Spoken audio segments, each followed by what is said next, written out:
چی تیوی چی بکه فقط تو اکیپمان ندی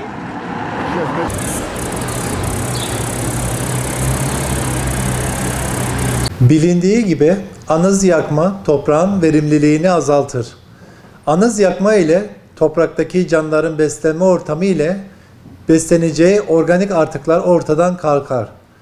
Doğada yaşayan her canlının yaşamı bir zincir halkaları gibi birbirine bağlıdır.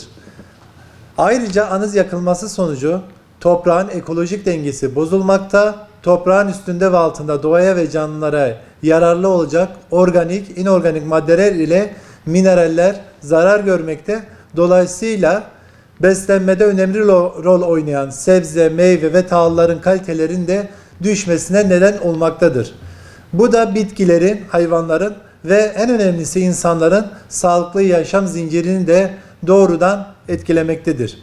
Günümüzde insan sağlığını olumsuz etkileyen çevresel faktörler sıralayacak olursak sera gazları, zararlı ve kimyasal anız yakmanın ortaya çıkardığı küller, partiküller ve dumanlar soluduğumuzda havayı korkunç derecede etkilemektedir.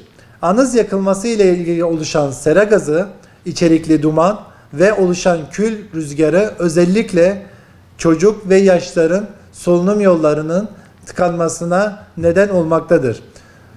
Özellikle altta hastalıkla ilgili astımı, bronşiti, bronşiyoliti ve koah olanlarda bu durum daha da ağır sağlık sorunlarına neden olmaktadır. Solunum yolunu tıkayan partiküller bu tip hastaların ölümüne bile sebebiyet vermektedir. Sağlıklı bir gelecek ve geleceğimizin teminatı olan çocuklarımıza temiz ve sağlıklı bir çevre bırakmanın yolu doğal hayatı korumakla mümkündür.